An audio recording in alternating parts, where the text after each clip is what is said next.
जय श्री राधे कृष्ण। साथियों, आप सभी का मेरे YouTube चैनल पर बहुत बहुत स्वागत है। आइए जानते हैं अपरा एकादशी व्रत की विधि, कथा तथा इसका क्या महत्व है। यह सब मैं आज आपको इसमें बताने वाली हूँ। अपरा एकादशी 15 मई को 2023 को है, दिन सोमवार। अपरा एकादशी सनातन धर्म में प्रत्येक माह में कई व्रत त्यौहार मनाए जाते हैं। 15 मई 2023 को अपरा एकादशी मनाई जा रही है। हिंदू पंचांग के अनुसार हर साल ज्येष्ठ माह के कृष्ण पक्ष की एकादशी तिथि पर अपरा एकादशी मनाई जाती है। इस में माता लक्ष्मी की भी पूजा आराधना का विशेष महत्व बताया गया है।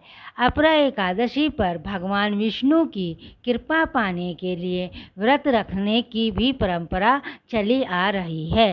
धार्मिक मान्यताओं के अनुसार इस व्रत को करने से भक्त की हर इच्छा पूरी होती है। अपरा एकादशी पर भगवान विष्णु के अलावा पीपल और तुलसी की पूजा भी की जाती है। अपरा एकादशी का क्या महत्व है? हिंदू पौराणिक कथाओं और शास्त्रों के अनुसार यह माना जाता है कि अपरा एकादशी का महत्व भगवान कृष्ण द्वारा राजा युधिष्ठिर को सुनाया गया था।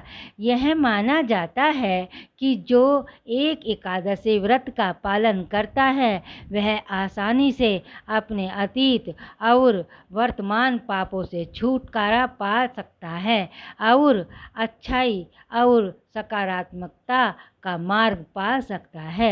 अपरा एकादशी व्रत प्रिय वीक्षकों को अपने जीवन में बड़ी धन मान्यता और धन संपदा सफलता प्राप्त करने में मदद करती है। यह भी माना जाता है कि भक्त जन्म और मृत्यु के चक्र से मुक्त हो जाते हैं और पूरी भक्ति और श्रद्धा के साथ अपरा एकादशी व्रत का पालन करते हुए मोक्ष का मार्ग प्राप्त करते हैं। हिंदू धर्म ग्रंथों में कहा गया है कि कार्तिक माह में पवित्र गंगा स्नान करने से अचला एकादशी व्रत का पालन करने के समान लाभ मिलता है। यह भी माना जाता है कि इस व्रत के पालनकर्ताओं द्वारा अर्जित अच्छे कर्म और मेधावी कर्म हजारों गायों का दान करने और यज्ञ करने के बराबर है।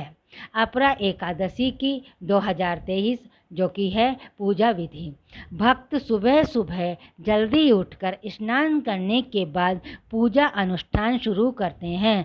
भगवान विष्णु की मूर्ति स्थापित करें और देसी घी का दीपक जलाएं, फूल या माला चढ़ाएं। शाम की पूजा के लिए भोग प्रसाद और पंचामृत तैयार करें।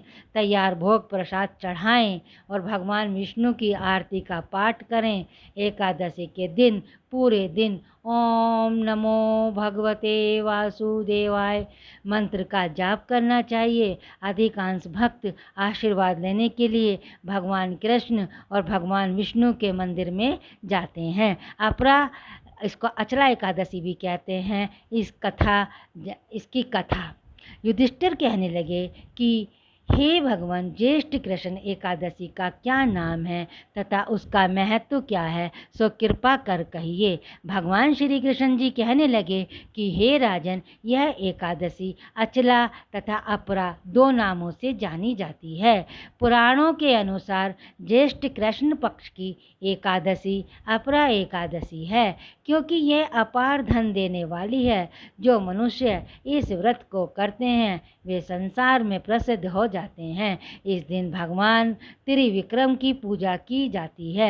अपरा एकादशी के व्रत के प्रभाव से भ्रम हत्या, भूत योनि, दूसरे की निंदा आदि के सब पाप दूर हो जाते हैं। इस व्रत के करने से पर स्त्री गमन, झूठी गवाही देना, झूठ बोलना, झूठे शास्त्र पढ़ना बनाना, झूठी ज्योतिष बनाना, झूठा वैद्य बनना आदि सब पाप नष्ट हो जाते हैं। जो क्षत्रिय युद्ध से भाग जाएं वे नरकगामी होते हैं, परंतु अपरा एकादशी का व्रत करने से वे भी स्वर्ग को प्राप्त होते हैं।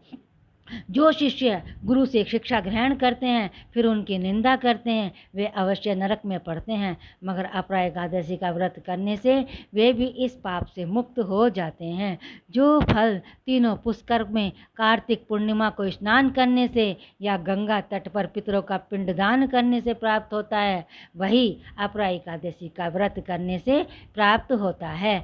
मकर के सूर्य में प्रयागराज के स्नान से, शिवरात्रि का व्रत करने से, सिंह राशि के बृहस्पति में गोमती नदी के स्नान से, कुंभ में केदारनाथ के दर्शन या बद्रीनाथ के दर्शन, सूर्य ग्रहण में कुरुक्षेत्र के स्नान से, स्वर्ण दान करने से अथवा अर्ध प्रसूता गोदान से जो फल मिलता है या प्राप्त होता है, मकर के सूर्य में प्रयागराज के स्नान से, शिवरात्रि को व्रत करने से, सिंह राशि के बृहस्पति गोमती नदी के स्नान से, कुंभ में केदारनाथ के दर्शन या बद्रीनाथ के दर्शन, सूर्य ग्रहण के कुरुक्षेत्र के स्नान से, स्वर्ण दान करने से अथवा अर्ध प्रसूता गोदान से जो फल मिलता है वही फल अपरा एकादशी के व्रत से मिलता है। यह व्रत पाप रूपी वृक्ष को काटने के लिए कुल्हाड़ी है, पाप रूपी ईंधन को जलाने के लिए अग्नि, पाप रूपी अंधकार को मिटाने के लिए यह सूर्य के समान, मृगों को मारने के लिए सिंह के समान। अतः मनुष्य को पापों से डरते हुए इस व्रत को अवश्य करना चाहिए। अपरा एकादशी का व्रत तथा भगवान का पूजन करने से मनुष्य सब पापों से छूटकर विष्णु लोक को जाता है। इसकी प्रचलित कथा के अनुसार प्राचीन काल में महीध्वज नामक एक धर्मात्मा राजा था। उसका छोटा भाई वज्रध्वज बड़ा ही क्रूर, अधर्मी और अन्यायी था। वह अपने बड़े भाई से द्वेष रखता था। उस पापी ने एक दिन रात्रि में अपने बड़े भाई की हत्या करके उसकी देह को एक जंगली पीपल के नीचे गाड़ दिया। इस अकाल मृत्यु से राजा प्रेतात्मा के रूप में उसी पीपल में रहने लगा और अनेक उत्पात करने लगा। एक दिन अचानक धौम्य नामक ऋषि उधर से गुजरे। उन्होंने प्रेत को देखा और तपोबल से उसके अतीत को जान लिया। अपने तपोबल से प्रेत उत्पात का कारण समझा। ऋषि ने प्रसन्न होकर उस प्रेत को पीपल के पेड़ से उतारा और परलोक विद्या का उपदेश दिया। दयालु ऋषि ने राजा की प्रेत योनि से मुक्ति के लिए स्वयं ही अपरा एकादशी का व्रत किया। उसे अगति से छुड़ाने को उसका पुण्य प्रेत को अर्पित कर दिया। इस पुण्य के प्रभाव से राजा की प्रेत योनि से मुक्ति हो गई। वह ऋषि को धन्यवाद देता हुआ दिव्य देह धारण कर पुष्पक विमान में बैठकर स्वर्ग को चला गया। हे राजन, यह अपरा एकादशी की कथा मैंने लोकहित के लिए कही है। इसे पढ़ने अथवा सुनने से मनुष्य सब पापों से छूट जाता है और अंत में वैकुंठ धाम को प्राप्त होता है। बोलो श्री कृष्ण भगवान की जय, बोलो मेरे विष्णु भगवान की जय। इसी प्रकार की धार्मिक, पौराणिक, आध्यात्मिक लोक कथाएं, शिक्षाप्रद, प्रेरणादायक, रोचक कहानियां सुनने के लिए, भजन कीर्तन आदि सुनने के लिए हमारे चैनल को सब्सक्राइब करें, वीडियो को लाइक और शेयर करें। Thank you.